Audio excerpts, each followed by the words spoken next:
Hi, my name is Everett. Today I am reading Dragon Masters, Guarding the Invisible Dragons by Tracy West. Chapter 1, Training Lalo. Drake shielded his eyes from the sun. He watched the baby lightning dragon swoop down from the sky in the land of Aragon. Lalo, bolt! Carlos cried. The green dragon stone around his neck glowed brightly. A lightning bolt shot from Lalo's right wing and hit the sand below.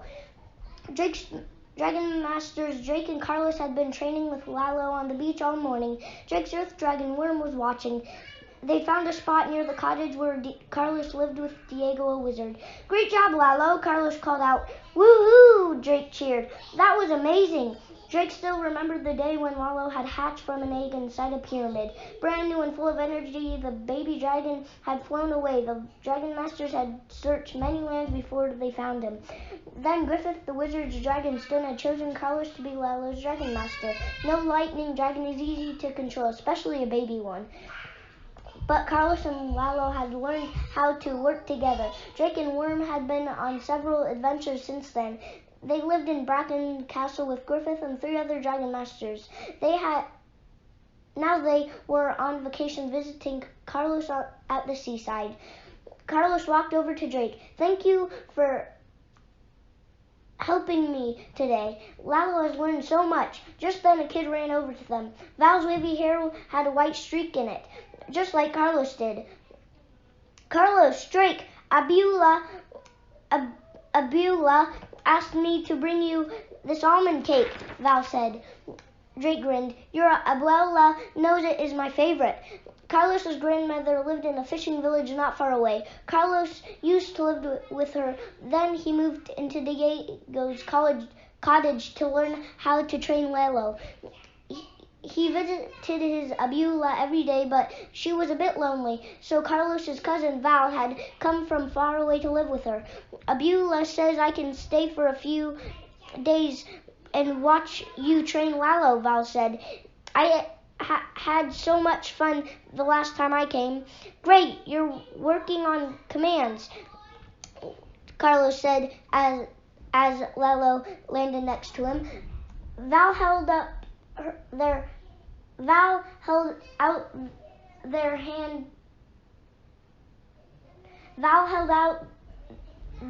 hand to Lalo. The yellow dragon shot off tiny happy sparks. "You're so cute, Lalo," Val said with a sigh. "I wish I had my own dragon." "You can visit Lalo whenever you want," Carlos said. Val nodded. "I know, but I still dream of becoming a Dragon Master one day. That's why I'm glad Diego lets me read his books about dragons. If the Dragon Stone ever chooses me, I'll be ready." Suddenly, the dragon stone that Drake wore around his neck glowed. He heard Worm's voice in his head. "Someone is coming." A white horse appeared on the horizon. Galloping toward them, the soldier on the horse wore a white and blue uniform. A braid streamed down her back. The soldier brought the horse to a halt in front of them. "Where is Diego?" she asked. "Queen Sophia demands his presence at the castle." "I'll get him," Val said as she ran into the cottage. Chapter 2, Dragon Trouble. "Is Diego in trouble?" Carlos asked the soldier. The soldier smiled. "No," she replied, "but there is trouble at the castle." Drake looked at Carlos and the boys raised their eyebrows. Then Val ran down to the beach, followed by Diego. An orange floated in front of the wizard, magically hovering in the air. As Diego approached, the orange started bouncing on the horse's nose. "So sorry," the wizard said. "I was in the middle of an animation spell, and I can't seem to stop it." He pointed at the orange, and it floated back to him. "Now, how may I serve the queen?" "A nest of baby dragons the soldier began, but the orange floated over to her. It started spinning in front of her face. "Was found in one of the castle towers." "Baby dragons?" Drake cried. "What kind?" "We're not sure, but they can turn invisible," the soldier replied. And she swatted at the orange, which zipped around her head. "Can you please do something about this?" she asked. Diego pointed at the orange and it flew back toward him. Val quickly grabbed it out of the air and tossed it to Lalo, who gobbled it down. Good thinking, kid, the soldier said. Then she turned to Diego. Anyway, these dragons are causing trouble in the castle, and because you're an expert at baby dragons, the queen has called for you. Diego nodded. Carlos and I shall leave right away. Drake, you and Worm should return to Bracken. Do I have to leave? Drake asked. I love to help take care of the baby dragons. Val's eyes lit up. Can I come too? You're going to need help. Excellent. There's much I can teach you both, Diego said. Drake, please ask Worm to transport us all to the castle. Magical dragon transport? The soldier asked. Do you have room for 2 more? Sure, Drake said. Lalo! Carlos yelled, interrupting Drake. The lightning dragon zoomed up into the air and began to spin in a loop. He moved so fast, he looked like a yellow blur. Oh no, Val cried. The orange is making Lalo fly out of control. Chapter 3. Queen Sophia. Carlos's dragonstone glowed. Lalo, cough! The dragon coughed and the orange popped out of his mouth and landed in the sand. Diego pointed his magic wand at the fruit. Orange, orange, you must stay. No more moving around today, he chanted. The orange stayed put. Wonderful, Diego said. Let us be on our way. Everyone made sure they were linked to Worm. The earth dragon glowed green and a bright light flashed and the whole group transported in an instant. Whoa, that was fast, the soldier said. Follow me, everyone. They had landed outside Queen Sophia's castle in the royal city of Ursa. The castle's white towers gleamed brightly in the sunlight. Blue-gray roof tiles topped the tower. The soldier climbed down from her horse and led them all through the main entrance into the great hall. A long table stretched from one end of the room to the other. Queen Sophia stood at the heap of the table. She wore a blue and red gown with gold trim. A white scarf covered her head and topped by a golden crown. Diego, my royal wizard, thank you for coming so quickly, the queen said, and I see you've brought helpers. The wizard bowed, and so did Drake, Carlos, and Val. Worm lowered his head, and Lalo followed Worm's lead. Then Diego introduced everyone. We hear you've found a nest of invisible dragons, Your Majesty, he said. Babies? Indeed we have, the queen said. They are cute when I can see them, but they are causing too much trouble. Now please, sit and eat. Believe me, you will need energy. They sat at the big table. Queen Sophia clapped her hands and servants appeared, carrying bowls of food. Drake's mouth watered as they filled his plates with fruits, vegetables, cheeses, and bread. It's a feast, Val said. On Drake's other side, Carlos giggled. This is definitely better than the magical mystery mush that Diego makes every day. As they ate, Queen Sophia explained the problem. One of my guards discovered the dragon's nest about a week ago, she said. A few days before that, strange things started happening. Chairs falling over, food disappearing. We thought we had ghosts.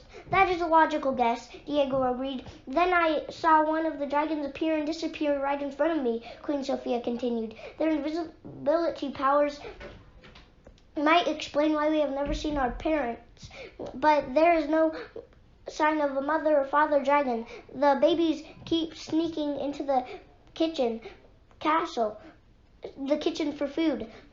Poor babies, Val cried. They must be hungry and scared on their own. Queen Sophia nodded. This is why I need your help, she said. Suddenly a bowl of figs in front of Drake floated up off the table. The figs vanished into thin air one by one. Drake's mouth dropped open in surprise. Did an invisible dragon just eat those figs? He asked. Chapter 4. The Dragon's Nest. Drake watched the last fig disappear. Then a loud burp came from the fig bowl. The air shimmered and a baby dragon appeared on top of the table. The dragon was about the size of a large dog. Her scales were a mix of shiny purple and green. The dragon sat up and rubbed her belly. Gotcha! A guard yelled as he lunged for the baby dragon. Don't scare her, Diego warned. The dragon jumped off the table and ran to the nearest corner shaking. Val got up slowly approached the dragon.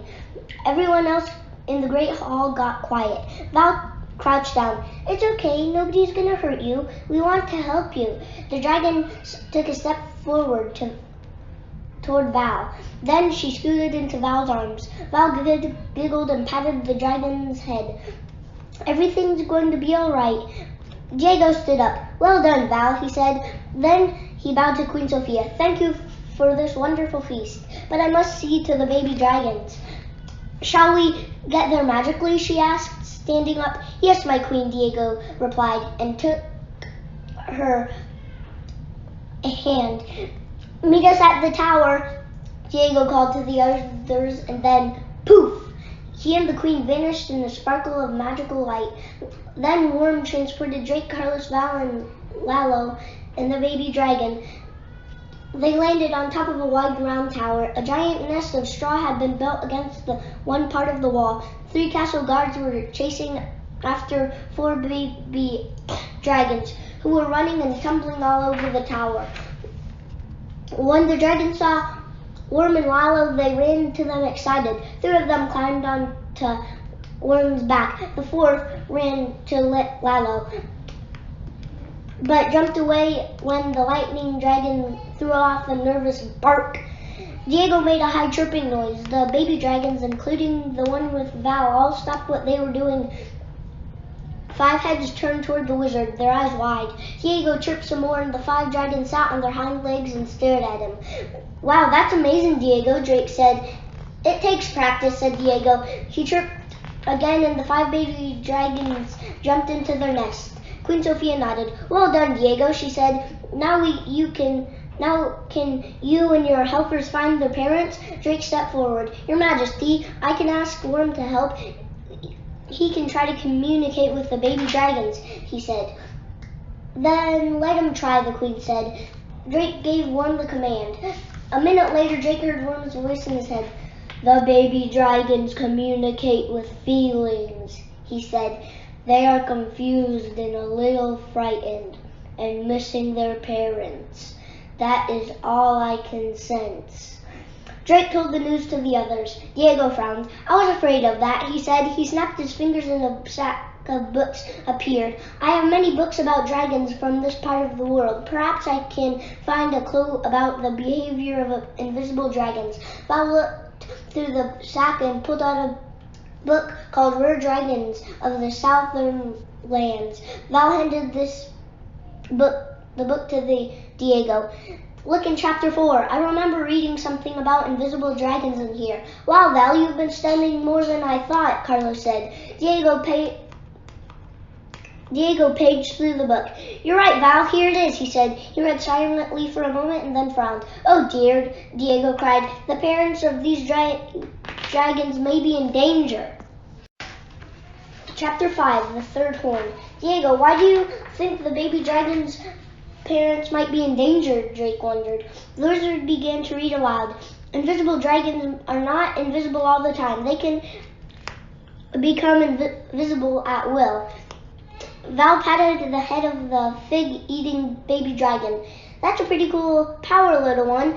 Diego tapped the page. "But in order to keep that magical ability, the baby dragons must eat the fruit of the magical tree before their third horn sprouts. There is only one tree, and it grows on Dove Island." Queen Sophia raised her eyebrows.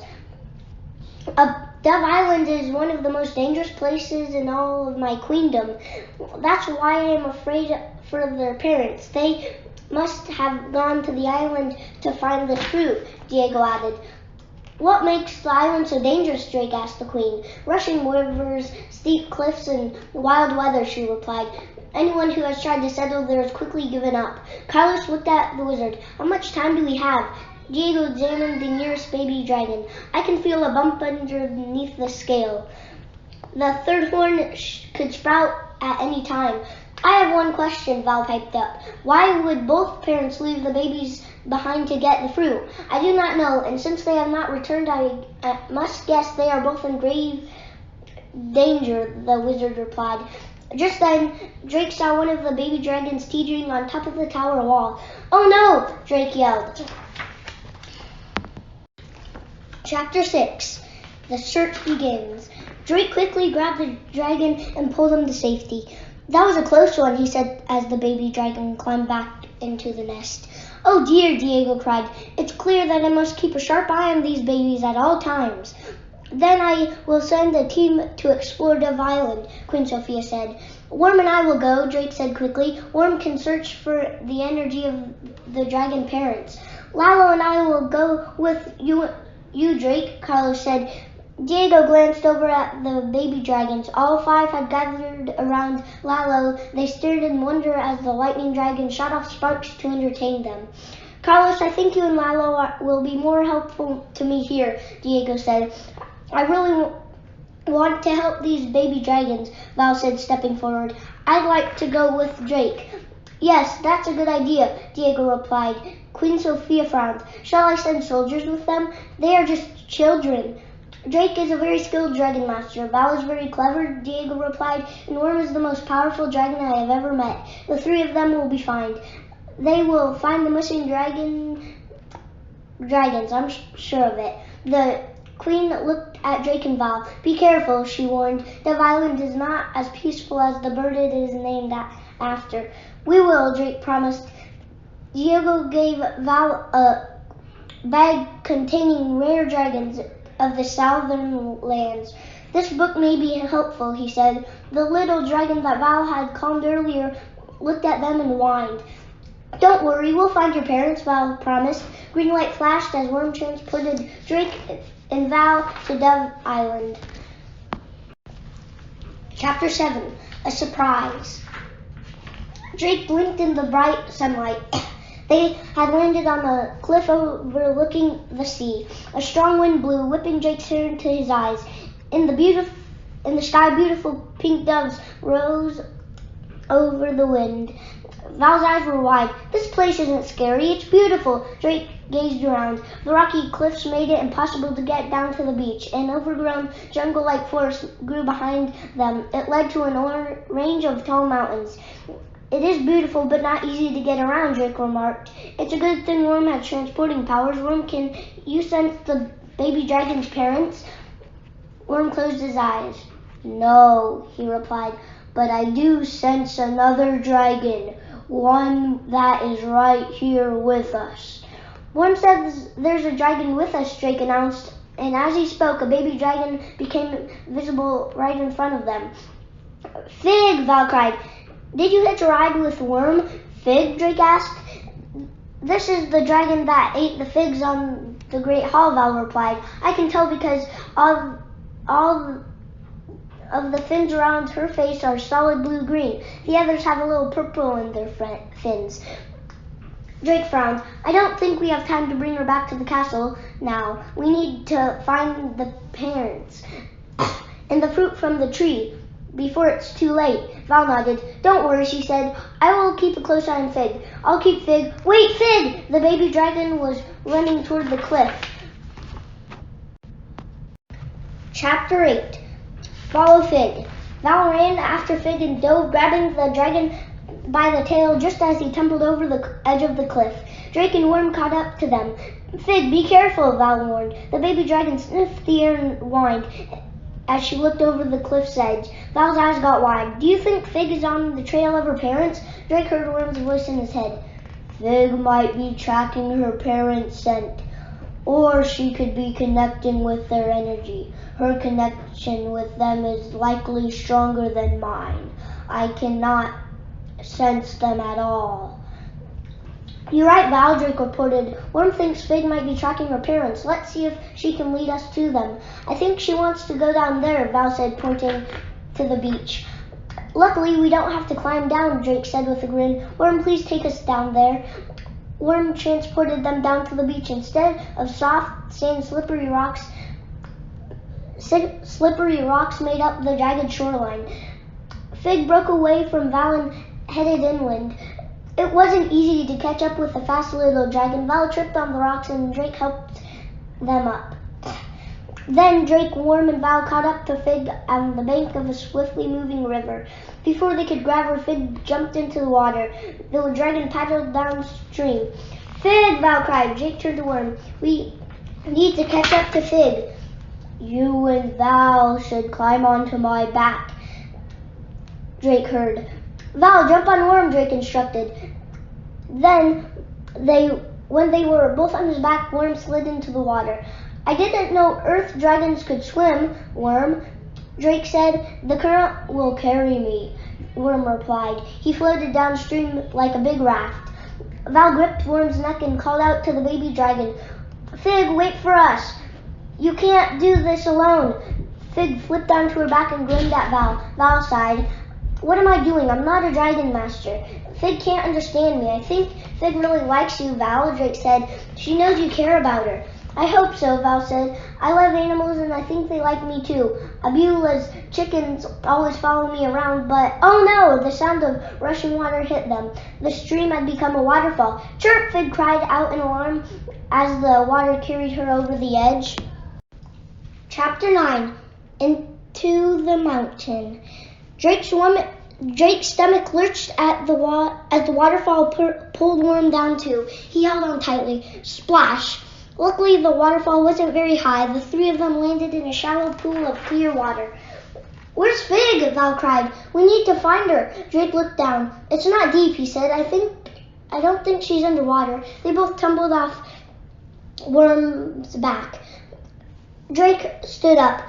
The water reached his elbows.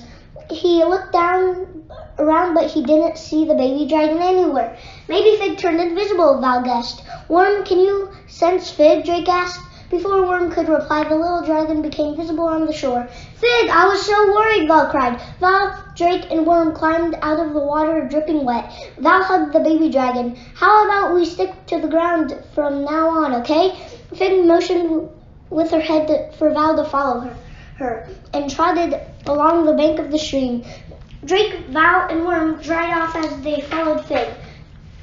The stream led them to a wide open area at the foot of the mountain.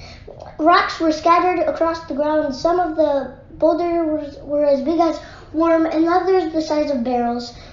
The stream flowed through the rocky area and then entered the mountain through the cave-like opening. Suddenly, Fig took off toward a big pile of rocks. The baby dragon sniffed the ground as she moved. Her tail wagged. Fig seems really excited, Val said. Do you think her parents are near here? Drake looked at Worm. Can you sense anything? Worm closed his eyes. Yes. There is dragon energy here. Energy that is not Fig's. The three of them approached Fig, who was still sniffing around the large pile of rocks. There next to Fig began to shimmer with a purple and green light. Drake gasped. A big dragon was taking shape in front of their eyes. Chapter 10. Trapped. Fig made a happy chirping sound and ran to the big dragon. That is Fig's mother, Worm told Drake. Val, the dragon is, Drake began. Fig's mother, right? Val finished. The mother dragon nuzzled Fig. She had the same purple and green scales as Fig, but she had 3 horns on top of her head instead of 2, and 2 of her horns were curved. Worm, please ask Fig's mother what happened here, Drake said. Where's Fig's dad? Worm closed his eyes. After a minute, Drake heard the reply. Her name is Tana, Worm began. She is relieved to know that her babies are safe. Tana needed a place to lay her eggs and found the castle tower. She says that she and Fig's father, Yere, came to this island to get the fruit from the dragon tree. It is a task that requires 2 invisible dragons. They thought it would be a quick trip, but as they followed the stream, there was an avalanche. Drake looked at the rocks piled up all around them. These rocks tumbled down the mountain when Fig's mom and dad were here. Val gasped. Yere is trapped under the rocks, Worm continued. He is invisible now to save his energy. Val's dad is trapped under the rocks, Drake explained. That's terrible, Val cried. Is he okay? Yere lost energy when the rocks hit him, Worm continued. But Tana has been bringing him water and food, hoping he would become strong again. Then she thought they could move the heavy rocks together. He won't be trapped For long, Drake said. Worm, please move those rocks using the power of your mind. Worm's body glowed green. He closed his eyes again. Stand back, everyone, Drake yelled. The rocks in the pile shone with green light. One by one, they floated up and away from the pile. Tana, Fig, and Val all watched with wide eyes. Is Fig's dad free now? Val asked. As Val spoke, the shape of Fig's father appeared for a second, then faded away. Chirp, chirp, Fig cried. He is free, but he is weak, Worm answered. Tana must get the fruit from the dragon tree for the babies. Yurei cannot make the journey to the tree. Can't you transport him there, Worm? Drake asked. No, Worm replied. Only invisible dragons can get near the tree.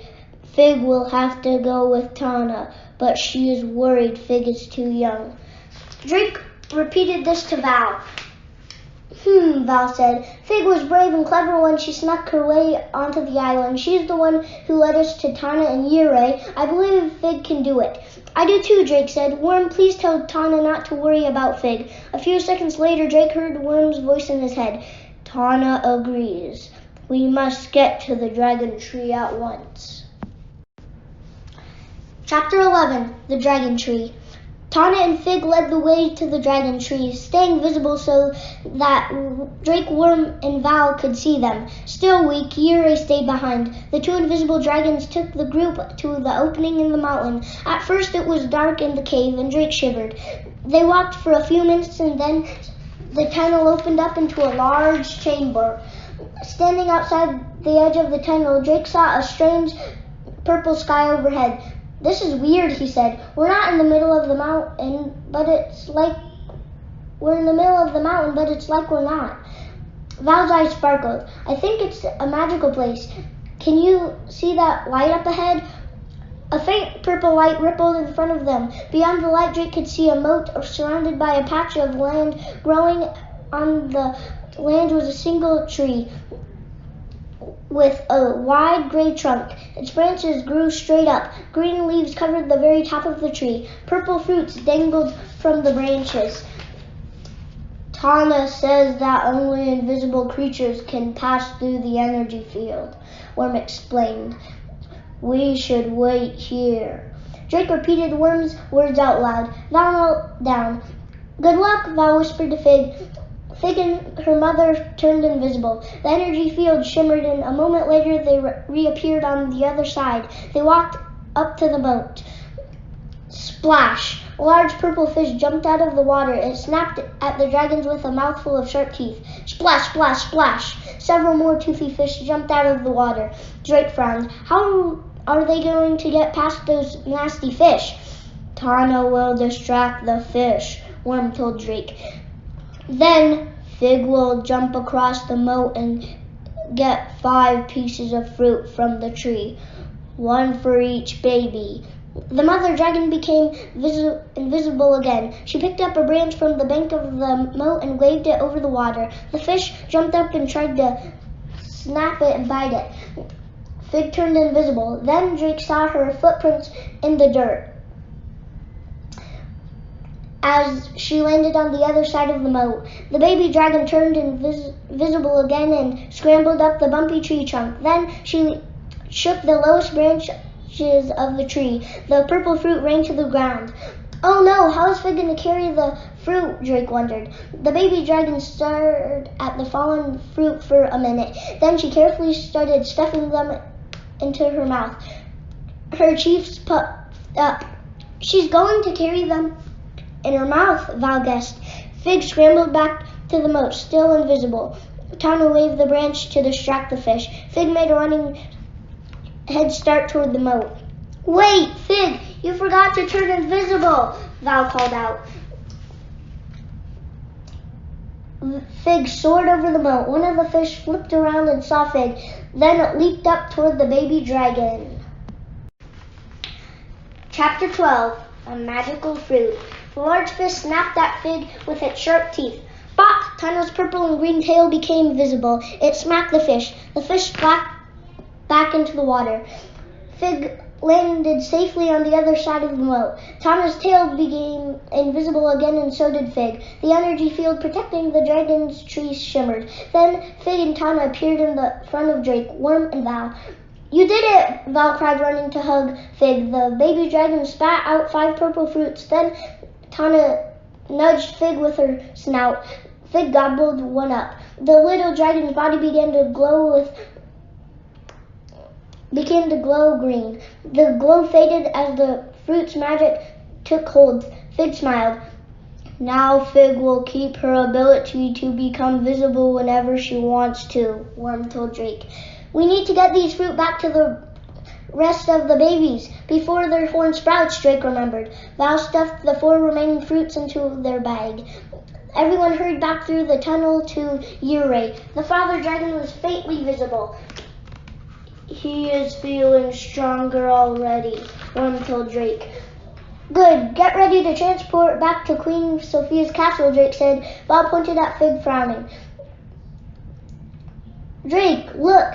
There's a little bump in the middle of Fig's forehead, Val said. If Fig's horn is starting to sprout, the other babies might be sprouting their 3rd horn too, Drake cried. He touched Worm. Worm, please transport us now. We've got to get these fruit back to the other babies before it's too late.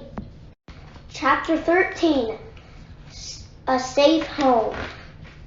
Worm transported Drake, Val, and the 3 invisible dragons back to Queen Sophia's castle. They landed beside the nest on top of the tower. The 4 baby dragons were listening to Diego tell a story. Carlos sat in the nest with them. Layla was perched on the tower wall, in case the babies tried to climb it again. The baby dragons chirped happily when they saw Fig and their parents. They scrambled out of their nest and tumbled over one another in their excitement. Tana and Yurei, who was fully visible, now lowered their heads. They nuzzled all of their babies. Drake looked at the little dragon's foreheads. No horns yet, he told Val. We got here in time. Carlos climbed out of the nest, and Drake and Val ran up to him and Diego. You found the parents, Diego cried, and the missing baby too. That's Fig. She followed us on to Dove Island, Drake explained. We got the fruit from the dragon tree. Fig ate hers, but we need to feed the other baby dragons right away. Diego made a high chirping sound, and Fig's 4 siblings turned their heads. Then they scampered to Diego and lined up in front of him. Good dragons, he said. And he fed the baby dragons as Val handed him the fruit, one by one. Just as Fig had done, the 4 baby dragons glowed brightly with the magic of the fruit. At that moment, Queen Sophia arrived in the tower. Her eyes widened at the sight of Tana and Yurei. The queen turned to Diego. You were certainly right to trust Drake, Worm, and Val. Well done, all of you.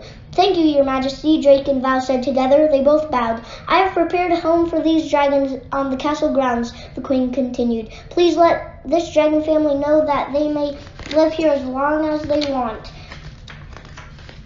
Drake heard a worm in his head. Tana and Yurei are very grateful. The dragon parents say thank you, Drake reported. Diego bowed to the queen. You are so kind, dear queen. May I have your leave to go back to my cottage? I will return shortly to check on the dragons. As you wish, wizard, the queen replied. Diego turned to Drake, Carlos, and Val. Say your goodbyes to these invisible dragons. It is time for all of us to head home. Val squeezed Fig, and Drake saw a tear roll down Val's cheek. Oh, Fig, I'll miss you, Val said, but you're going to be so happy here with your family. Val heard the heartbreak in Val's voice. It's too bad Val isn't Fig's dragon master, he thought. Chapter 14, Diego's Idea. Poof! Diego used magic to return to his cottage. Worm transported Drake, Val, Carlos, and Lalo there too. That was quite an adventure, Diego said. Val frowned. I miss Fig already. I understand, Drake said. I make friends on every adventure I go on. It's never easy to say goodbye. Carlos grinned. But sometimes we get to say hello again, like when Drake comes to visit. And I'm sure we can help Diego when he checks on the dragons back at the castle, Val gave a small smile. I'd like that. Then Val's eyes got wide. Something is licking my arm. The air began to shimmer with purple and green. Fig appeared. Fig, did you hitch a ride with Worm again? Val asked. The little dragon ran in circles around Val. I'm happy to see you too, but you have to stop running away from your nest, Val scolded. We'll get a message to the castle so your parents don't worry. Diego stroked his beard. I have a thought, but we will have to go to Bracken to find out if I'm right. First, we'll need some food and a good night's sleep. It's been a long day. The next morning after breakfast, Worm transported everyone to Bracken Castle. A minute later, they all appeared in the training room. Griffith came out of the Dragon Master's classroom. Drake, Worm, how good to see you again. We've missed you, the wizard said. Drake's friends, Bo, Anna, and Willie, followed Griffith. Drake introduced everyone. Then they all started talking at once. How was your trip? Bo asked. Is this another baby dragon? Rory asked, looking at Fig. And are you her dragon master? Anna asked Val. Val sighed. I wish I was. That is why we are here, Diego explained.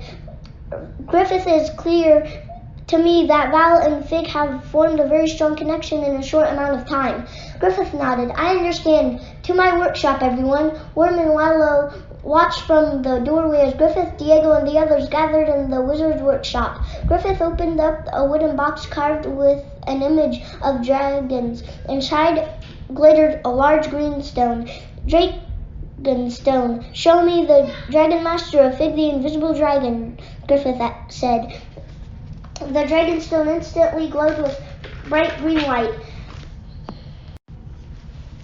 Chapter 15. A Perfect Pair. The light from the Dragonstone turned into a single beam. The beam shone right on Val.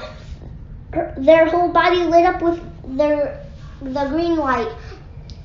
Excellent, Griffith cheered. The Dragonstone usually shows us a new Dragon Master, but Fig's Dragon Master is right here. Val's mouth opened in shock. You mean it's me? I'm Fig's Dragon Master?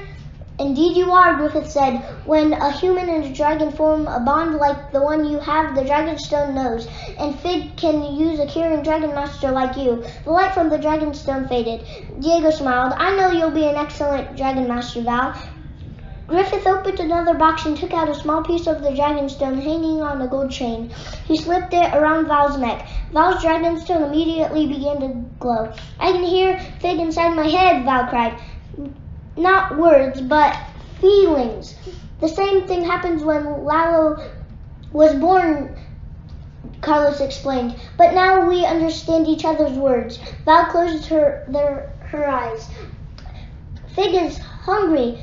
Laughing, Val hugged Fig. I will take such good care of you, Fig, I promise. Griffith looked at Diego.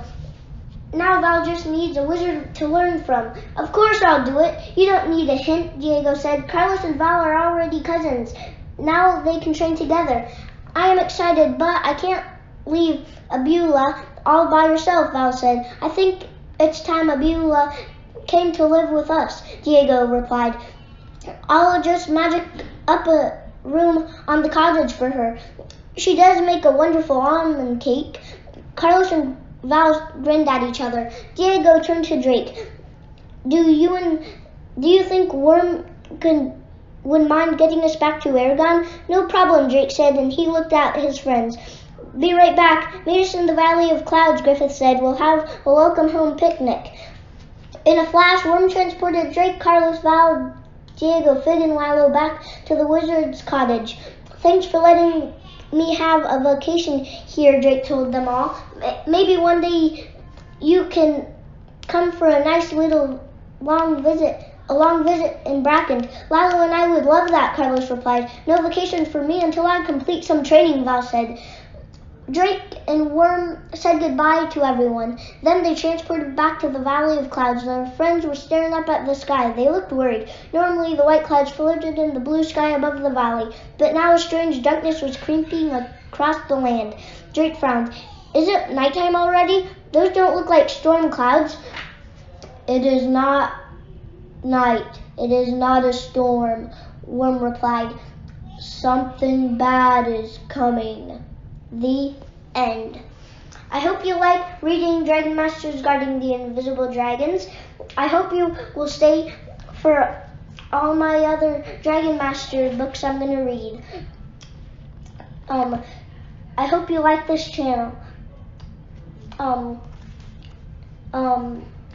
So I hope you just come back. Bye.